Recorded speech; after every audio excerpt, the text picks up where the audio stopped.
그리스도의 직분이라는 제목으로 은혜를 나누기를 원합니다. 예수 그리스도의 직분, 이것을 신학적인 용어로는 다르게는 이제 그리스도의 삼종직이라, 세 가지 직분이라. 그래서 예수님은 어떤 직분이 있었냐? 선지자의 직분이 있고, 또 예수님은 제사장의 직분을 갖고 계시며, 예수님은 또한 왕의 직분을 갖고 계십니다. 선지자는 하나님의 말씀을 백성들에게 전하는 그런 일을 합니다. 그리고 제사장은 제사와 기도와 찬양을 하나님께 올려드리는 이런 일을 하고, 왕은 하나님의 대표로 하나님의 백성을 다스리는, 통치하는 이런 일을 하게 되어집니다. 예수님께서 선지자라는 그것은 이제 모세가 증거를 하고 있습니다. 신명기서 18장 15절에서 18절에 보면 내 뒤에 이제 한 선지자가 일어난다.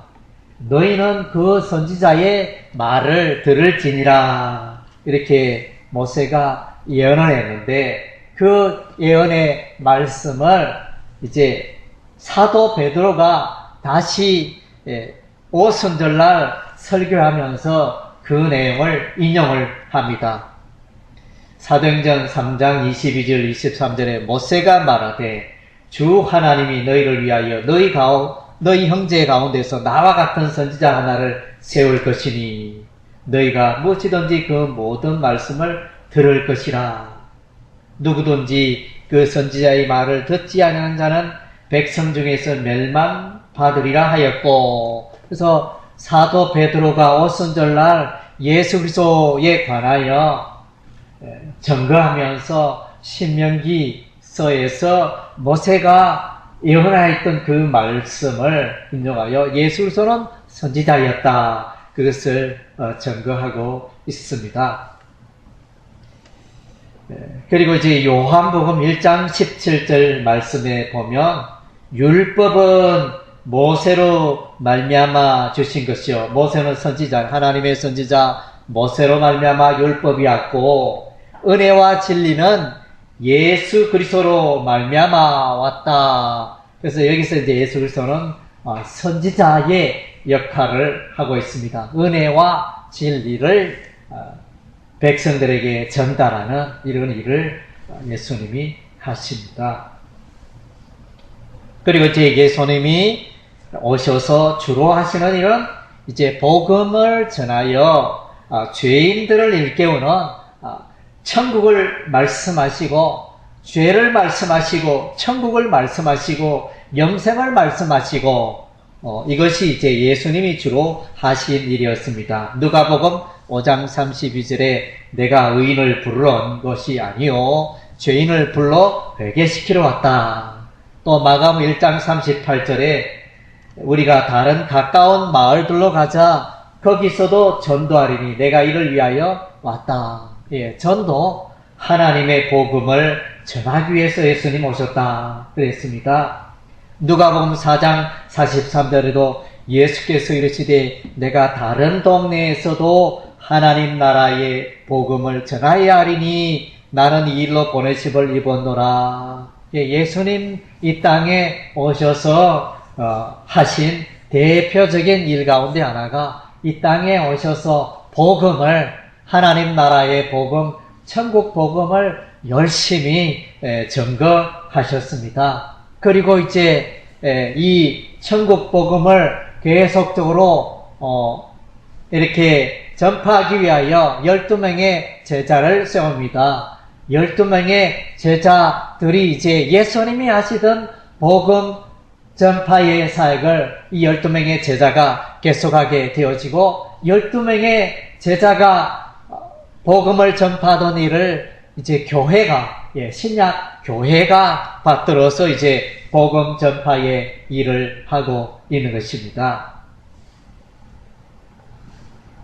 그래서 이제 예수 그리스도는 이 하나님 나라의 복음을 전파함으로 그 자신이 하나님 나라의 선지자로 오셨음을 증거하고 있는 것입니다.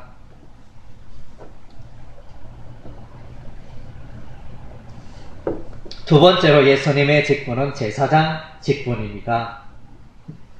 예, 제사장의 역할은 사람과 하나님 그 관계를 이어주는 그런 역할을 하는 분이 바로 제사장이 되어집니다. 예수님께서는 구약시대의 제사장과 다릅니다. 구약시대의 제사장은 자신도 죄가 있고 자신도 연약하여 자기를 위하여 양의 짐승의 피를 흘려서 속죄제사를 드리고 난 이후에 하나님 앞에 서게 되어집니다. 그러나 예수님은 그렇게 하지 않습니다. 예수님은 하나님의 아들이요, 예수님은 죄가 조금도 없으신 의로우신 예수님이므로 예수님은 자신을 위하여 제사를 지낼 필요가 없는 것입니다. 오히려 예수님은 자기 몸으로 영원한 제사를 드리셨습니다. 구약시대는 양이나 소로 우리 하나님께 제사를 피해 제사로 나아갔지만 예수님은 그 짐승의 제사로 하지 않고 자기 자신의 몸을 희생 제물로 드렸습니다. 마태복음 20장 28절에 인자가 온 것은 섬김을 받으려 함이 아니라 도리어 섬기려 하고 자기 목숨을 많은 사람의 대속물로 주려 함이니라. 그래서 대속물, 그러니까 예수님이 죽으심으로 사람들의 죄가 해결되는 이 속죄 제사의 제물로 예수님 자신의 몸을 드렸습니다. 히브리서 9장 12절에 염소와 송아지의 피로 아니하고 오직 자기 피로 영원한 속죄를 이루사 단번에 성소에 들어가셨다. 이것은 이제 영원한 속죄 제사를 지냈는데 자기 피로 예수님의 그 몸에 피 흘리심으로 속죄 제사를 드렸습니다. 그래서 이제 더 이상 구약시대에 해마다 구약의 대제사장이 속죄 제사를 드리는 그런 제사를 더 이상 반복할 필요가 없습니다. 완전히 해결이 되어졌습니다. 히브리서 10장 12절에 오직 그리스도는 죄를 위하여 한 영원한 제사를 드리시고 하나님 우편에 앉으셨다. 그리고 예수님은 영원한 제사장으로 우리와 함께 하십니다. 히브리서 7장 24절에 예수는 영원히 계심으로 그 제사 직분도 갈리지 아니하나니. 예수는 또 우리를 위하여 하늘에서 중보 기도를 하고 계십니다. 그래서 로마서 8장 34절에 누가 정죄하리요 죽으실 뿐 아니라 다시 살아나신 이는 그리스도 예수시니 그는 하나님 우편에 계신 자요 우리를 위하여 간구하시는 자니라. 그래서 예수님은 오늘도 우리를 위하여 기도하고 계십니다. 또한 성령님도 우리를 위하여 로마서 8장에 성령님도 우리를 단식하며 그렇게 기도하고 계신다 말씀해 주고 있습니다. 그리고 예수님이 피 흘려 죽으심으로 자기 몸으로 피 흘려 죽으심으로 이제 새로운 길을 열어놔 죄인들이 어렵게 되어 죄인들이 하나님의 보좌에 나갈 수 있는 죄인들이 하나님의 성소에 나갈 수 있는 길을 열어주셨다는 것입니다. 그래서 마태복음에 보면 예수님이 십자가에 피 흘려 죽으실 때 성소 휘장이 위에서부터 아래로 찢어져 둘이 되었다. 그래서 예수님의 십자가 죽음으로 말미암아 하나님께로 나가는 길이 열렸다는 것입니다. 구약시대는 오직 대제사장만이 1년에 한 번 하나님의 지성소에 나갈 수 있었습니다. 보통 사람들은 나갈 수 없었습니다. 그러나 이제 예수님 십자가에 피 흘려 죽으심으로 보통 사람도 이렇게 하나님 앞에 나아갈 수 있는 그런 길이 열렸다는 것입니다. 그래서 그 길은 새롭고 산 길이요, 생명의 길이요, 의의 길인 것입니다. 그리고 이제 예수님은 왕이십니다. 예수님이 왕이라는 표현은 성경에 여러 곳에 등장하지만은 이제 시편 2편 6절과 12절에 보면 하나님께서 그의 아들을 왕으로 세우셨다 이렇게 말씀하고 있습니다. 시편 2편 6절에 내가 나의 왕을 내 거룩한 산 시온에 세웠다. 그리고 시편 2편 12절에 보면 그 아들에게 입 맞추라. 그렇지 아니하면 진노하심으로 너희가 길에서 망하리니 그 진노가 급하십니다. 여호와를 의지하는 자는 다 복이 있다. 그래서 이제 하나님의 아들 예수소가 왕이 되어집니다. 세상에 많은 국가의 왕이 있지만은 방백이 있지만은 그들 위에 뛰어난 분이 하나님의 아들 예수 그리스도라는 것입니다. 그래서 세상의 왕은 죄를 이길 수 없고 세상의 왕은 죽음을 이길 수가 없습니다. 마귀를 이길 수가 없습니다. 그러나 예수님은 죄를 이기고 사망을 이기고 마귀를 이기고 그래서 예수는 진정한 왕이 되시는 것입니다. 마태복음 2장 2절에는 이제 유대인의 왕으로 나신 이가 어디 계시뇨 이러면서 동방박사가 이렇게 예루살렘으로 나오는 장면이 등장합니다. 유대인의 왕으로 예수님 오셨고 마태복음 28장 18절에는 예수님께서 말씀하시길 하늘과 땅의 모든 권세를 하나님 아버지께서 내게 주셨다. 그렇게 증거를 하고 있습니다. 그리고 요한복음 10장 11절은 예수님 자신은 선한 목자라 양들을 위하여 목숨을 버리려. 그래서 선한 왕이라는 그 직분을 목자로 표현해 주고 있습니다. 그리고 에베소 1장 22절에는 이제 만물, 천하 만물이 예수 그리스도의 발 아래 복종케 되고 또 로마서 말씀에 보면 사단 마귀가 세상의 모든 악의 세력이 예수 그리스도의 발등상이 된다. 발판이 되는 그런 일이 일어났다는 것입니다.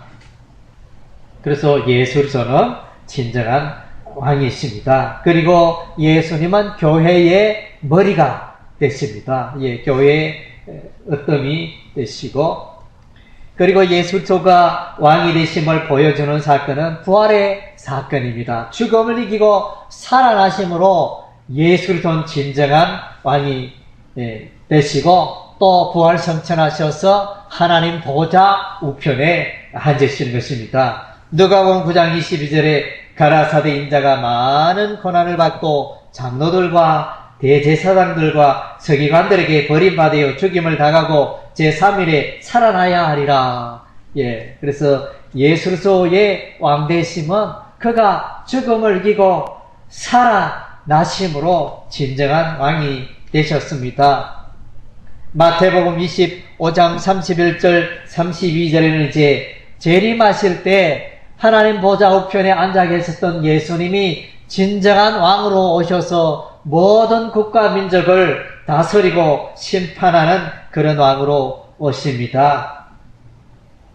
그래서 요한계시록 말씀에 보면 예수님이 재림하실 때 흰 말을 타고 그렇게 오시는데 그 예수님의 다리에 글자가 서여 있는데 그것은 이제 만왕의 왕이요 만주의 주라 이렇게 요한계시록에 그렇게 증거가 되어져 있습니다. 마태복음 25장 31절 32절에는 인자가 자기 영광으로 모든 천사와 함께 올 때 자기 영광의 보좌에 앉으리니 모든 민족을 그 앞에 모으고 각각 분별하기를 목자가 양과 염소를 분별하는 같이 하리라. 그래서 이제 진정한 왕이 되셔서 세상의 모든 왕들을 다스리고 심판하게 되어집니다. 그리고 데살로니가후서 1장 7절 8절에는 이제 예수님께서 왕이 되신 예수님께서 불꽃 같은 눈으로 임하시며 그의 입에서 하나님의 말씀이 나와서 이한 금이 나와서 모든 대적을 물리치고 정복하는 진정한 왕으로 등장합니다. 데살로니가후서 1장 7절 8절 말씀에 환난 받는 너에게는 우리와 함께 안식으로 갚으시는 하나님의 공이시니 주 예수께서 저희의 능력의 천사들과 함께 하늘로부터 불꽃 중에 나타나실 때 하나님을 모르는 자들과 우리 주 예수의 복음을 복종치 않는 자들에게 형벌을 주시리니.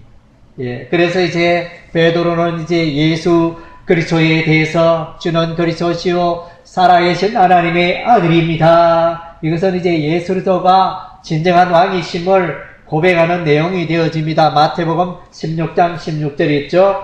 그리고 요한복음 20장 28절에는 이제 도마가 부활하신 예수님을 만나고 나의 주시며 나의 하나님이십니다. 예수 그리스도의 왕되심을 부활하신 예수님을 고백하고 있습니다. 그리고 바울은 갈라디아서 2장 20절에 내가 그리스도와 함께 십자가에 못 박혔나니 그런 적이 되는 내가 산 것이 아니요 오직 내 안에 그리스도께서 사신 것이라. 이제 내가 육체 가운데 사는 것은 나를 사랑하사 나를 위하여 자기 몸을 버리신 하나님의 아들을 믿는 믿음 안에서 사는 것이라. 그래서 이제 예수 그리스도가 예수 믿는다 이 말은 예수님을 나의 삶의 주인으로 왕으로 모셔 드린다는 의미가 되어지는 것입니다. 예수님 믿기 전에 내 인생의 주인은 내가 내 인생의 왕이고 주인이었지만은 예수님이 내 마음속에 들어오신 후에는 내 마음의 왕자 그 보좌를 예수님께 내어드리는 것입니다. 그래서 요한복음 1장 12절에 영접하는 자 곧 그 이름을 믿는 자들에게는 하나님의 자녀가 되는 권세를 주셨다. 예수님이 내 마음속에 들어오실 때 그분은 나의 삶에 내 마음속에 왕이신 것입니다. 그래서 바울은 고백합니다. 이제 내가 인생을 살아가되 왕이 되신 나의 삶의 왕이 되셔서 내 안에 내주하시는 예수님의 그 음성을 듣고 그 뜻을 조차 내가 살겠다. 그래서 로마서 1장에 바울은 고백하기를 나는 예수 그리스도의 종이다. 종은 주인이 왕이 시키는 대로 주인이 시키는 대로 살아가는 존재가 바로 이제 너희고 종이지 않습니까? 바울은 이제 예수 그리스도를 확실하게 자신의 삶의 왕으로 모셔드렸습니다. 예수 그리스도께서는 왕의 직분을 갖고 계시고 선지자의 직분을 갖고 계시고 제사장의 직분을 갖고 계십니다. 그래서 이제 하나님께서 우리를 로마서 8장에 보면 하나님께서 우리를 불러주셨는데 하나님의 귀에 부르시면 맏아들 대신 예수 그리스도를 본받게 하기 위하여 우리를 불러주셨다. 이렇게 말씀해 주고 있습니다. 로마서 8장 28절 29절에 보니까 우리가 알거니와 하나님을 사랑하는 자 곧 그의 뜻대로 부르심을 입은 자들에게는 모든 것이 합력하여 선을 이루느니라. 하나님이 미리 아신 자들을 또한 그 아들의 형상을 본받게 하기 위하여 미리 정하셨으니 이는 그로 많은 형제 중에서 맏아들이 되게 하려 하심이니라. 그래서 이제 예수 믿는 성도들은 이제 작은 예수고 이제 예수님을 본받는 자고 예수님의 자치를 따라가는 자들인 것입니다. 그래서 예수 그리스도가 왕의 직분, 제사장의 직분, 선지자의 직분을 감당하셨기 때문에 우리도 예수님의 제자들도 오늘날 교회들도 그런 일들을 우리가 감당해야 한다는 것입니다. 그래서 우리도 하나님의 제사장이라는 것입니다. 오늘날 신약시대에 오늘날 저와 여러분은 예수 믿는 저와 여러분은 하나님의 백성된 저와 여러분은 하나님 앞에 제사장이라는 것입니다. 예, 베드로전서 2장 9절에 오직 너희는 택하신 족속이요 왕같은 제사장들이요 거룩한 나라요 그의 소유된 백성이니 이는 너희를 어두운 데서 불러내어 그의 기이한 빛에 들어가게 하신 자의 아름다운 덕을 선전하게 하려 하심이라. 그래서 왕같은 제사장이다. 예, 베드로가 여러 지역에 흩어져 살아가는 하나님의 백성 성도들에게 너희들은 택하신 족속이고 왕같은 제사장이다. 이렇게 엄청난 선언을 해주고 있습니다. 그리고 이제 마태복음 18장 18절에 보면 이런 말씀이 등장합니다. 진실로 너희에게 이르노니 무엇이든지 너희가 땅에서 매면 하늘에서도 매일 것이요 무엇이든지 땅에서 풀면 하늘에서도 풀리리라. 이게 대단한 거잖아요. 예, 이 말씀을 암송했으면 좋겠어요.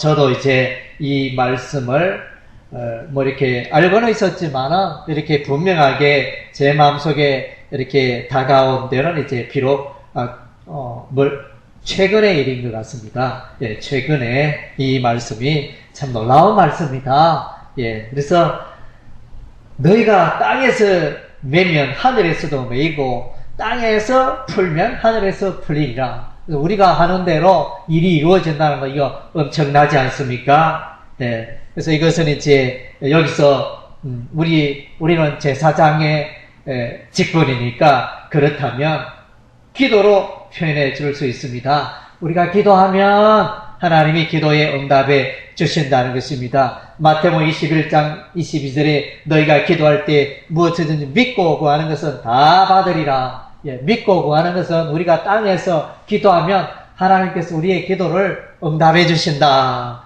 예, 기도의 제사장으로 우리가 살아야 할 것입니다. 기도로 우리가 땅에 매면 그 기도가 하늘에 매이고 기도로 땅에 풀면 하늘에서도 풀리고 예, 그런 의미로 우리가 일을 하면 되겠습니다. 그리고 이제 우리가 왕입니다.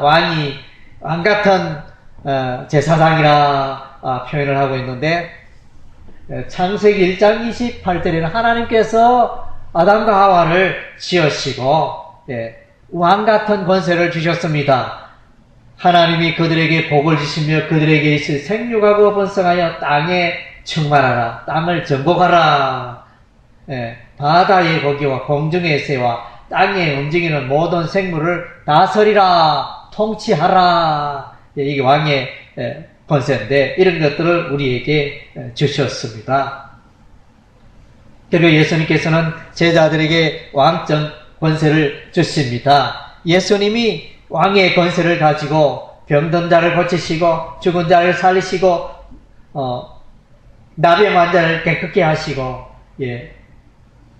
귀신을 쫓아내었는데 이런 일을 그의 제자들도 동일하게 할 수 있도록 그런 권세를 주셨습니다. 마태복음 10장 8절에 병든 자를 고치며 죽은 자를 살리며 문둥이를 깨끗하게 하며 귀신을 쫓아내되 너희가 거저 받았으니 거저 주어라. 그리고 이제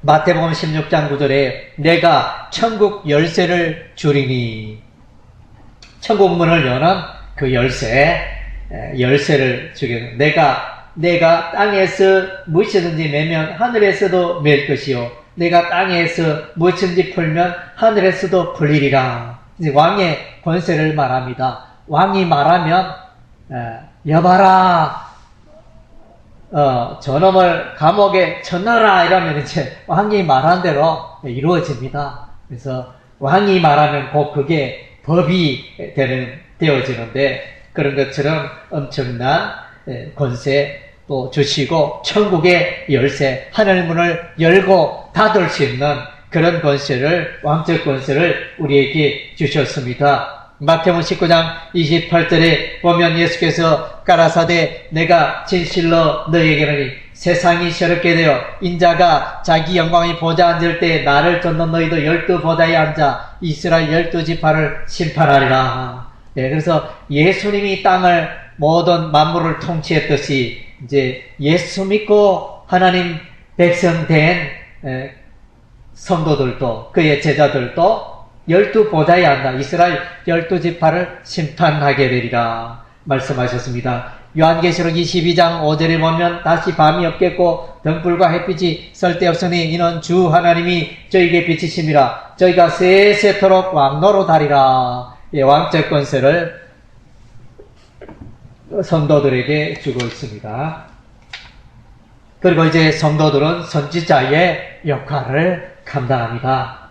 쉽게 말하는 선지자의 역할은 이제 하나님의 복음을 전하는 것이 우리가 바로 선지자의 역할을 하는 것입니다. 이 복음은 하나님의 비밀이라고 했습니다. 하나님의 비밀을 이 세상 사람들은 모릅니다. 이 복음을, 예수를, 천국을, 구원을, 영생을 세상 사람들은 모르고 까막눈입니다. 우리가 가서 입을 열어서 그들에게 가르치고 말해야 그들이 비로소 깨닫는 것입니다. 그래서 이제 그런 의미에서 우리가 복음을 전할 때 그 역할은 바로 우리가 선지자 역할을 하고 있다는 것입니다. 마가복음 16장 15절 16절 또 가라사대 너희는 온 천하에 다니며 만민에게 복음을 전파라. 믿고 세례를 받는 사람은 구원을 얻을 것이요 믿지 않는 사람은 정죄를 받으리라. 그래서 엄청나잖아요. 우리가 복음을 전하는데 이 복음을 받는 자는 구원, 이 복음을 외면하고 거절하는 자는 멸망, 저주, 지옥, 천국과 지옥이 갈리는 이 복음 엄청난 거지 않습니까? 물론 구약의 선지자, 엘리야 선지자, 엘리사 선지자, 또 모세, 아브라함, 수많은 선지자들이 있지만은 그러나 이제 우리가 전하는 이 복음 엄청난 것입니다. 이 복음은 천국과 지옥이 왔다 갔다 하는 영생의 삶과 영원한 죽음이 왔다 갔다 하는 그런 엄청난 일이기 때문에 그래서 우리의 이 복음 전하는 이 직분 선지자 역할은 대단한 것입니다. 물론 엘리야가 대단하고 또 구약에 장래 일어날 일들을 예언하고 말하고 그 대단하지만은 에레미야 선지자가 예루살렘의 멸망을 예언한 것도 대단하지만은 우리는 천국과 우리의 이 복음을 통하여 그 사람이 천국 가기도 하고 지옥 가기도 하니 이 엄청난 메시지지 않습니까? 고린도서 5장 19절 20절 이는 하나님께서 그리스도 안에 계시사 세상을 자기와 화목하게 하시며 저희의 죄를 저에게 돌리지 않으시고 화목하게 하는 말씀을 우리에게 부탁하셨느니라. 이러므로 우리가 그리스도를 대신하여 사신이 되어 하나님 우리로 너희를 권면하신 것 같이 그리스도를 대신하여 간구하는 너희는 하나님과 화목하라. 여기서 이제 사신이다. 사신은 오늘날 각 국가에 파송된 대사, 대사관, 영사관, 이런 이제 차원이 되어집니다. 우리는 우리의 시민은 천국이잖아요. 우리의 시민은 천국입니다. 빌립보서 3장 20절에 사도 바울은 나의 시민권은 하늘에 있다. 그렇게 고백했는데 오늘 예수 믿는 성도들은 비록 이 땅에 살고 있지만은 우리는 이제 하늘에 속한 자인 것입니다. 그래서 이 땅에 하나님의 나라를 전하는 그런 천국의 대사로, 복음의 대사로 우리가 파견되어 있는 것입니다. 파견 근무를 우리가 하고 있다는 것입니다. 누가복음 10장 16절에 너희 말을 듣는 자는 내 말을 듣는 것이요 너희를 저버린 자는 나를 저버리는 것이요 나를 저버리는 자는 나 보내신 이를 저버리는 것이라. 그래서 우리의 말이 우리의 복음 전하는 것이 곧 예수의 말이요 하나님의 말입니까? 그래서 우리의 복음 전하는 이것을 외면하는 자는 결국은 이제 예수를 저버리고 예수를 외면하는 것이 되어버린다는 거죠. 그래서 로마서 16장 26절에 보면 이 복음에 관하여 말씀해 주고 있는데 이제는 나타나신 바 되었으며 영원하신 하나님의 명을 조차 선지자들의 글로 말미암아 모든 민족으로 믿어 순종케 하시려고 알게 하신 바 그 비밀의 계시를 쫓아낸 것이니 이 복음으로 너희를 능히 경고케 하실 이런 이제 내용으로 나와 있는데 그래서 이제 복음의 비밀은 엄청나다는 것입니다. 왜 비밀이냐? 구약 시대는 예수 그리스도의 십자가와 이 부활이 확실하게 나타나지 않았습니다. 예, 그래서 감춰준 바 됐고 비밀이 되었는데, 예, 이제 신약 시대에 예수님이 오심으로 이 복음의 비밀이, 구원의 그 계시가 확실하게 광명하게 나타난 바 되었다는 것입니다. 예, 그래서 이제 우리가 전하는 이 복음은 우리가 엄청난 선지자의 역할을 우리가 하는 것입니다. 고린도서 4장 1절에 사람이 마땅히 우리를 그리스도의 일꾼이요 하나님의 비밀을 맡은 자로 여길지어다. 그래서 선지자가 뭐냐? 선지자는 하나님의 일꾼이잖아요. 선지자가 뭐냐? 하나님의 그 비밀의 계시를 말하는 자가 선지자입니다. 예, 그래서 분명히 우리는 이제 선지자의 역할을 우리가 하고 있는 것입니다. 에베소서 3장 8절 9절 말씀에 보니까 이 복음의 비밀에 대해서 이제 말해주고 있는데, 모든 성도 중에 지극히 작은 자보다 더 작은 나에게 이 은혜를 주신 것은 청량할 수 없는 그리스도의 풍성을 이방인에게 전하게 하시고 영원부터 만물을 창조하신 하나님 속에 감추었던 비밀의 경륜이 어떠한 것을 드러내게 하려 하심이라. 바울이 고백입니다. 하나님의 이 복음의 비밀을 알고 깨닫고 이방인들에게 전하는 이 일을 위해서 하나님이 나를 택하고 나를 불러주셨다. 예. 부활하신 예수님이 다메섹에서 나를 만나주셨다. 이렇게 고백해 주고 있습니다. 그리고 에베소서 6장 19절에 바울은 이렇게 기도 부탁합니다. 또 나를 위하여 구할 것은 내게 말씀을 주사 나로 입을 벌려 복음의 비밀을 담대히 알리게 하옵소서. 예, 그래서 복음 전파 증거 사역 잘 할 수 있도록 기도 부탁한다. 이렇게 디모데전서 3장 16절 복음에 대해서 설명해 주고 있는데, 디모데전서 3장 16절 커도 다 경건의 비밀이요 그렇지 않다느니 없도다. 그는 육신으로 나타난 바 되시고 영으로 의롭다 하심을 얻으시고 천사들에게 보이시고 만국에서 전파되시고 세상에서 믿음 받으시고 영광 가운데 올리우셨습니다. 예, 그래서 복음의 비밀을 말해주고 있는데, 그 복음의 비밀의 핵심은 예수고 주인공은 예수님이지 않습니까? 그래서 육신으로 성육신, 성육신하신 말씀이 육신이여 이 땅에 오신 예수님, 그래서 그분은 성령으로 일하시고 성령으로 충만하셨고, 만국의 십자가의 복음, 부활의 복음이 전거되어지고 부활 성천하신 예수님. 로마서 1장 3절 4절에 보면 예수 그리스도에 관하여 잘 설명해 주고 있는데, 그의 아들에 관하여 말하면 육신으로는 다윗의 혈통에서 나셨고 성결의 영으로는 죽은 자들 가운데서 부활하사 능력으로 하나님의 아들로 선포되시니 곧 우리 주 예수 그리스도시니라. 그래서 육신을 입고 다윗의 가문 유다 지파에서 베들레헴에 출생하셨고, 그래서 죽었다가 부활하신 하나님의 아들 예수님에 대해서 이제 잘 보여주고 있습니다. 이것이 바로 복음입니다. 복음은 예수 그리스도의 십자가와 부활의 사건이 복음의 두 기둥요 핵심이 되어지는 것입니다. 그래서 여러분들이 예수님처럼 왕의 직분을 잘 감당하고 제사장의 직분을 잘 감당하고 선지자의 직분을 잘 감당하여 우리 하나님께 영광 돌리고 상급받는 여러분의 삶이 되시기를